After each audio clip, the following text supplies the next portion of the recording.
award-winning Blackbird Writers Presents author interviews. I am Tracey S. Phillips, and I am here today talking with Sharon Lynn. And Sharon Lynn's short stories can be found in 3 Malice Domestic anthologies, one of which is an Anthony Award winner for the best anthology. She is also the author of a Cotswold Crimes Mystery series. Book 1, Death Takes a Bath, was awarded runner-up for the Pencraft Award for Literary Excellence in Mystery. Death Takes a Fall, Book 2, won a Silver Ippy Award for Best Mystery, a Chanticleer International Book Award Murder and Mayhem long list, and the Silver Falcon Reader's Choice Award. Book 3, Death Plays with Fire, hit the shelves in December. Welcome, Sharon. Thank you so much. And thank you for that lovely intro. Yes, well, look at you getting all these great awards. Your books are so worth it. That's amazing. Oh, thank you so much. I'm glad you like them. I love them. I especially love your character, Maddie McGuire. She is so like cute and a little bit awkward and super charming and witty and pretty much like every 19-year-old girl that I've ever met. Yeah, it's fun to write a 19-year-old. I'm a professor, so I have a lot of interaction with college age students. And when I started writing the series, my daughter was about that age. And yeah, the 19-year-old brains, they're remapping, they're like just information sponges, and there's that whole I'm a grown-up, I have a preferred grocery store, but then I'm a little kid, I don't know how to make a key for my apartment. And I have to call my dad. And it's just Exactly. I love playing with she's so competent and she's so confused. Yes. Um, and she seems to have a special skill, which is finding or stumbling over dead bodies. She does. And one of the funniest things about that is it is a Cotswold Crimes mystery series. I have interviewed a couple of different retired detectives from the area, and nothing ever happens in the Cotswolds. Nothing. There's like when there's a crime, it's over vegetables, and that is front page news. So. And they will kill each other over vegetables. If somebody drives through a cabbage patch, that is cause for murder and mayhem. So it is very unusual to just have like this outright murders going on, and they all seem to be right in Maddie's backyard, and she does indeed just stumble over them. And I have a new constable in Death Plays with Fire, which is coming out in December, and he doesn't trust her. He's like, there was never this kind of stuff before you were here. And so he's really suspicious of why she's finding all of these bodies. So that was fun to play with. But it was fun to write a character New. who I was didn't so remember him from the earlier books. Yeah. But he was good. He was very serious. very serious. Very one of my editors who was reading a copy who was like, what is with this guy? He's like a turd in tinfoil. Like, oh, I kind of like him. No, he's a good counterbalance, I think. Yeah, yeah. Yeah. And Maddie is a really lucky girl to be working on an archaeological dig in or near the Cotswolds in England. That's like what a score for a job, right?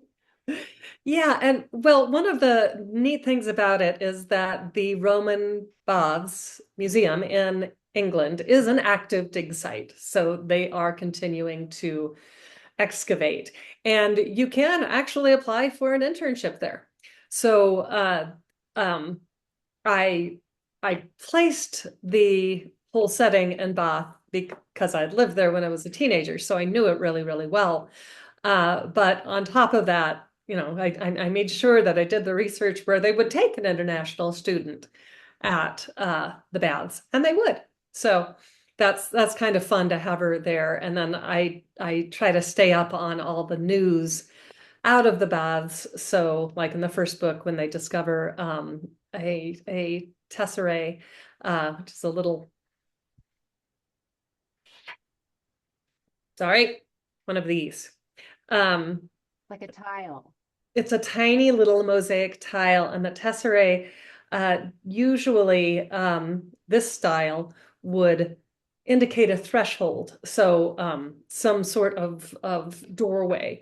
So, when I was writing Death Takes a Bath, uh, there was news that they actually discovered one of its line of tesserae. So there was a new room discovered. So I try to keep up with the what's going on there and incorporate Discoveries. those into the books. That's really exciting. I love archaeology. I think it's so interesting, and to see that they're discovering new old things constantly, right? Yeah, It's yeah, amazing. it is. It's amazing. And the Romans, Bath was never it was always a spa town. So even for the Romans, they went there for the baths. They're warm. They have a lot of minerals in them, so they are really healing waters, and they've been used that way for well over 2,000 years. And because of that, it was never like destroyed. There was never an army that marched across it and, kind of decimated anything. It just kind of got slowly buried Yeah. for about 2,000 years, until some plumbers in the 1700s found the Roman ruins. Wow. That's so cool. When did your interest in archaeology start? Well, actually, a lot with being in England. I was raised in Arizona, and here in northern Arizona, we're next to the largest indigenous peoples reservation, the Navajo Nation. It's the largest in the country, and it's also the only one that has another nation within it, which is the Hopi Nation, is within the Navajo Nation, which is in the United States. So, so we have a lot of cultural heritage related to indigenous people, but like when you go to Walnut Canyon or Wapatki or Canyon de Chelly, they're cliff dwellings. So when I was 16 and I got to England, and I was like, you mean this is older than the cliff dwellings I've been playing in since I was 5? It kind of like opened up my entire worldview. And at that point, the Roman baths, it was open. It wasn't, they've discovered so much more in the 40 years since I was there before. And so just every time you go, there's something new there that again is very, very old that they've just discovered. It's very Yeah, cool. no, that's so cool. And you use a lot of terms in this book, especially. I thought there were new terms that I wasn't exactly familiar with. I'm finding myself using the dictionary a bunch, for garden pilea. Is that how you pronounce Okay, it? so in this book, Maddie is not at the baths. She's actually at the Chedworth Roman Villa. And this is the best preserved Roman villa in Great Britain. And it is in the middle of the Cotswolds. And I had to hire a driver to take me there because you can't get it is really in the country. And it is just a beautiful site. And it was discovered in the 1800s when they were the kind of the Lord Eaton, who owned the whole area, was building a hunting lodge, and they just discovered these gorgeous mosaics that were 2,000 years old, and they had enough presence of mind to protect them. Uh, so they built a shelter over them, and unfortunately, when they excavated, they just kind of like used everything that they dug up as foundation for the hunting lodge. So the hunting lodge is still there. Oh, wow. There aren't as many artifacts as probably would have been found if it had been excavated properly. Um, so it is a real site. It is an active site, and they do have student workers, student teams come in and help protect it and winterize it. So that's what Maddie is doing there, and she's with the team from the baths, including her boss, and then a couple of other interns from France and one from just like a nearby university, and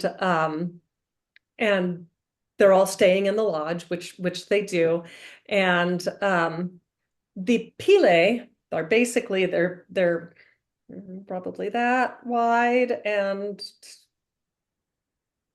3 feet high, and it was what the floor of the villa would have been built on top of. So they had, Holding the floor. yeah, yeah. So yeah, these things like this, and then they hold the floor, and then um, they would heat the rooms by building a fire in the hypocaust, and it would just travel underneath all the floors. So even though it was cold and wintry, you would still be nice and cozy in your Roman villa. But now all that's left of that part is just the pilea, and they're exposed to the elements. And so the teams come in the winter and winterize them. They put little jackets over them and cinch them up and protect them from the snow. So there's that part of it, and that part sort of shows just the general outline of what the villa would have looked like. And then the other thing that she works on quite a bit is the nymphaeum, and this is a pool essentially that had religious connotations. So you would have the pool, and it would be there as a sort of a shrine to the gods. And so the students would go and they'd clean out all the dead plants and all the muck and whatnot. So that's one of the things she's doing in there. And what's fascinating, I think, about Chedworth is that it was built late 300 AD and occupied probably until about 427 AD, and so it went through a transformation of having this nymphaeum that was dedicated to nymphs to being dedicated to Christ, because that was all happening and spreading across all of the lands at that point.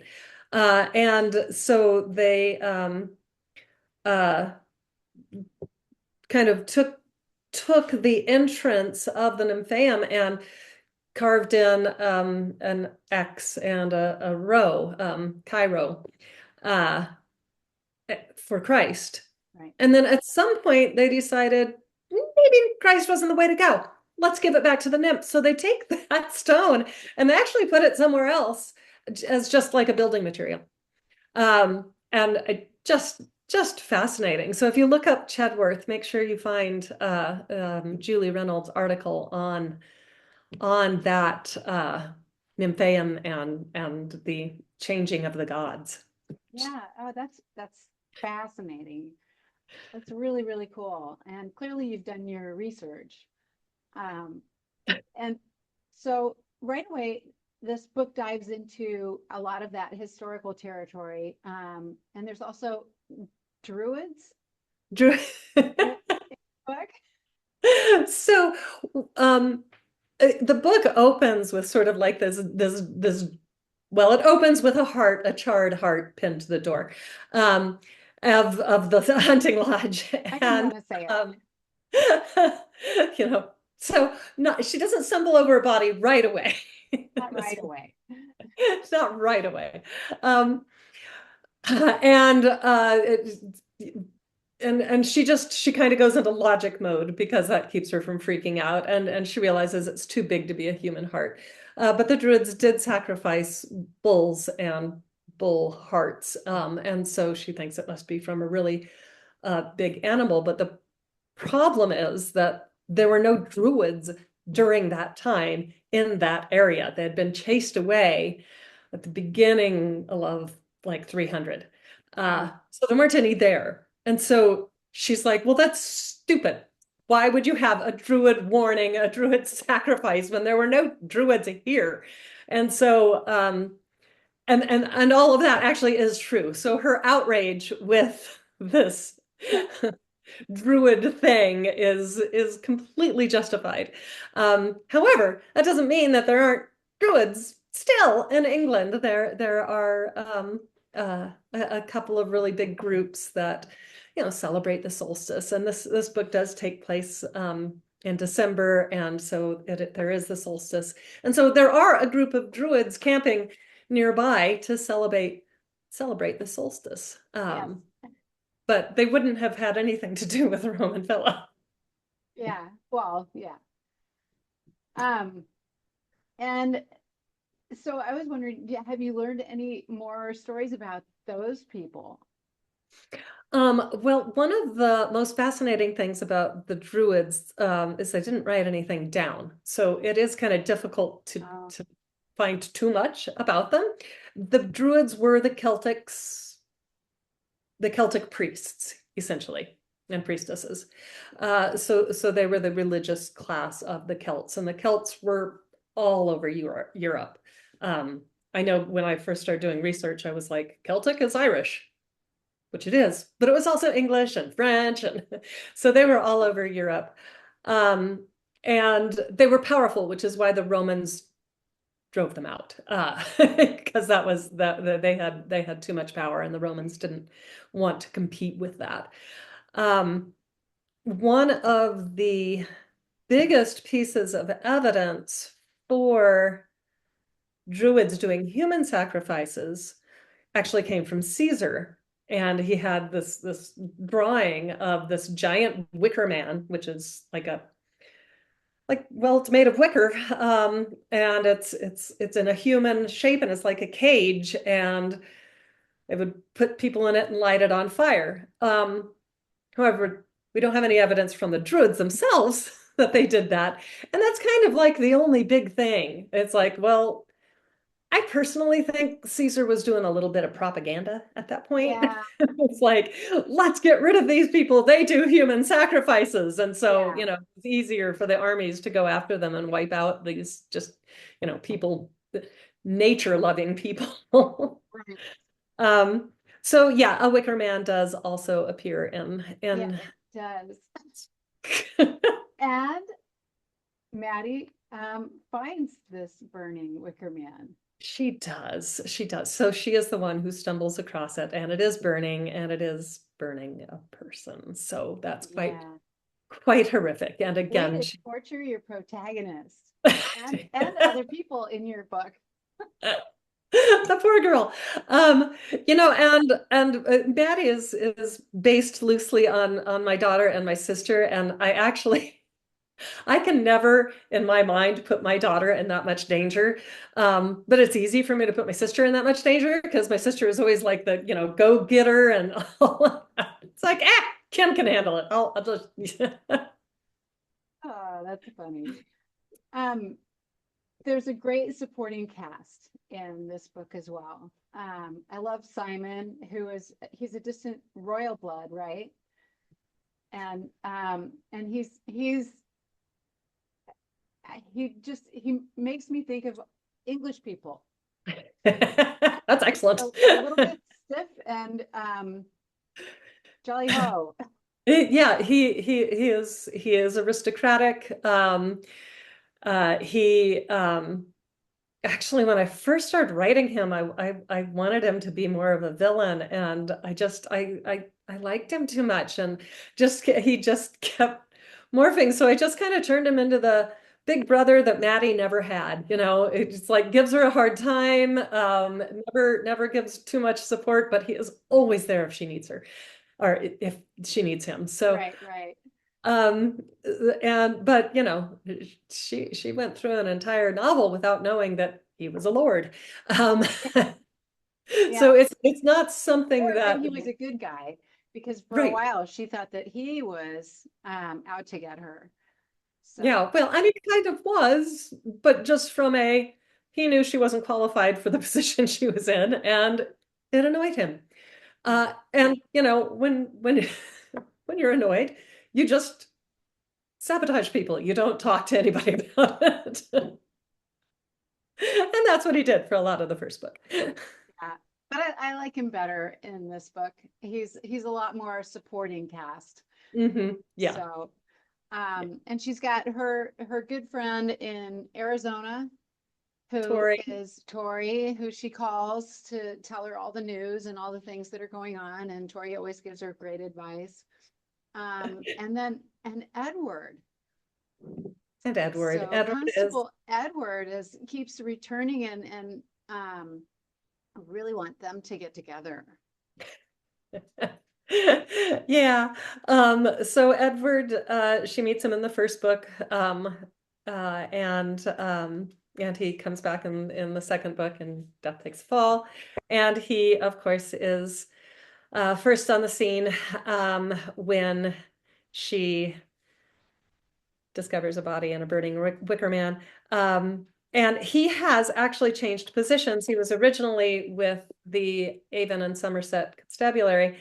But what I learned in doing my research is that if you are with one county constabulary, you don't go to the other county. And they will walk up to the imaginary border between the counties and go like, no, that's yours. They do not cross over. And so I needed to give him more access to all of the Cotswolds rather than just Bath. And so he has Promotion. kind of a lateral change. He has decided, instead of just constable, he's still a constable, but he is now applying to be a detective constable. So there are police constables and detective constables, and they're on the same level. Biggest difference is, as a detective constable, you're in plain clothes. But I moved him from the constabulary to the major crimes investigation team, the MSIT. And that group, the major crimes investigation team, they will go all over like the southeast or southwest of England. So he can go anywhere, in the Cotswolds, and support Maddie that way and be involved. And as an author, you're allowed to do that. Well, and I talked to, again, one of the retired detectives I talked to. I was like, I asked him, I'm like, well, can Edward go to Gloucester? And he's like, no. And I was like, and he's like, major crimes unit, give him that. I'm like, okay. There you go. Yeah. Yeah, so it is a real thing, and it is usually that's who's going to investigate a murder. It's not going to be a local Right. constabulary, That because makes sense. murder is a major crime. Well, and that's a little bit the way it is here too. Sorry, have you been able to hear me? My microphone just fell on the floor. I can hear you. Okay. But that's a little bit the same way in the United States too, depending on, what state you're from. There are law organizations that handle the, higher crimes like murder and those things. Well, and again, being in northern Arizona with the reservations, they don't deal directly with murder. So the FBI comes in if there's a murder on the res. Right. So. Yeah. And so the first fire in the Wicker Man isn't the only fire in this book. And I just kind of was curious, what made you decide to write about this terrifying subject? um, there's just something when you are either in the Roman baths or the Chedworth Roman villa, and you're looking at how they heated things and how they they had the hypocausts, which are basically the raised floor, and then an ability to build a fire underneath to warm the house, or to, in the Roman baths, it's the floors of the changing rooms and things like that, because the baths themselves were already warm. And you just can't look at these piles and piles and piles of bricks and a floor without thinking, what if somebody got trapped down there? And I say you can't help but think that, but I know that's probably writer brain. I can't help but think that. What if somebody got trapped down there? And one of one of the classes I teach is communications, and I tell my students, because they're like, I'm scared, I don't want to do it. And I'm like, of course you don't, nobody does. Number one fear in the United States is burning to death. Number two is public speaking. So, True. and that is true. Yes. And so, if you're gonna really, like, as you said, torture your main character, trap her somewhere with fire. Well, Scary. that'll do it then. Yeah. It was terrifying. But luckily, I mean, not to give anything away, but Maddie will go on to have another book. Yes. Yes. Maddie will go on to have another book. I'm halfway through Death Takes a Night. Book 4. Book 4. So Oh, that's exciting. yeah. So, and just to reiterate, we're talking now about Death Plays with Fire, and that comes out in December. I think it's going to be out a little bit before this interview, so it should be available by the time you're watching this. Yeah. And it does have they said it takes place in December, and it's got some winter solstice themes because of the Druids, but it also has Christmas markets in Bath, and which they have, those are a real thing. And uh Maddie's landlord, the landlords are the Priestleys, this lovely couple, who I patterned after the people who own the house that we stayed in when we were there when I was a teenager. And she's kind of just unofficially adopted them as her parents in England. And so Meryl takes her to the Christmas markets, and it just kind of makes her a little less homesick, and Yeah. a little more excited about Christmas in England without her mom. Yeah. No, I like the Priestleys a lot, and they are very parental with her. Yeah. I mean, not too much, because she's supposed to be adulting and doing that. Right. Yeah. And yeah, that's a big theme throughout, is that adulting is hard. And she runs into a lot of issues because of it. Does. And the Priestleys have a rabbit named Roderick. I love his name. And Roderick, actually he's black and white, but I have a little bunny here. Roderick is based on Roderick the rabbit, who lived in the house that we stayed in when I was a teenager. So yeah, and he was a big black and white rabbit with super long ears, and every morning we had to go out and release the rabbit. And so that was part of it. But I like having Roddy always has, it's Roddy to his friends. He always triggers something in Maddie that makes her figure out a clue. So it's not always the biggest clue, but there's always something that she's, either thinking about rabbits, or he does something, like in the first book, he nibbles through a package, and she's curious, so she opens it the rest of the way, and it just kind of goes from there. So yeah, Roddy is always there to kind of give her a clue when she needs one. Yeah, I think he's a good bunny. He's a very good bunny, yes. Well, we know that you've got book 4 in the works. I heard through the grapevine that you have also written a thriller. have. I have. It's called IoT Gaslight. IoT stands for Internet of Things. And, people get really paranoid about, you know, AI, Skynet, just taking over the world. They don't realize how many of their devices Mm. are AI enabled because they're attached to the internet. And when Right. everything is attached to the internet, it can become a weapon. And so, yeah, I just wrote it one night. I started it in my head one night because I was sleeping and my iPad came on. And I was like, I turned that off. And so I powered it down and it came on again. And I was like, oh my gosh, this is terrifying. Something's out there watching me. So yeah, this book has a woman whose husband has recently died, and she's having a really hard time just accepting everything, and she's drinking too much. It's quite a departure from my cozies. And along with that, her house seems to be watching her, and like her blinds will close or the lights will change color or mm, yeah. Yeah. Um, Now I can't think of it, but there is a really scary movie that terrified me that came out like in the 80s or 90s that was a similar theme. Now I'll have to look for it and put it in the chat when I post the video. Was it The Net with Sandra Bullock?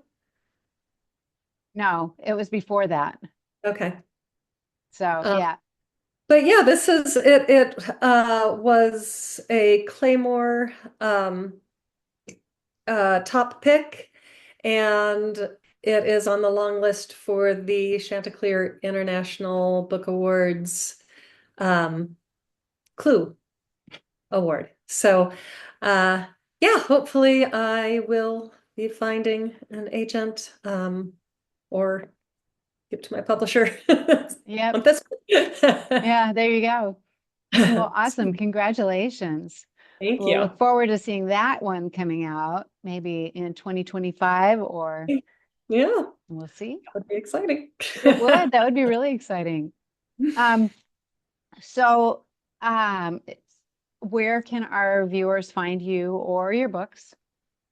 So I am Sharon L. Writes everywhere. So it's my website, it's my handle on Blue Sky, just started on Blue Sky yesterday. Twitter is still out there. Um, Facebook, LinkedIn, Instagram, all of those places. You just have to at Sharon L. Writes and you will find me. My books are for sale at all major distributors. And if you want to shop local, you might have to order it, but they can order it. And if you're in Northern Arizona, stop at Brightside Books. It's a delightful bookstore, and they carry my books. Wonderful. Well, it was so great talking to you today, Sharon. It was great chatting with you. Thank you for letting me talk about this book. I think it's so much fun, and I hope that everybody likes It it. is fun. The whole series is fun. I highly recommend it.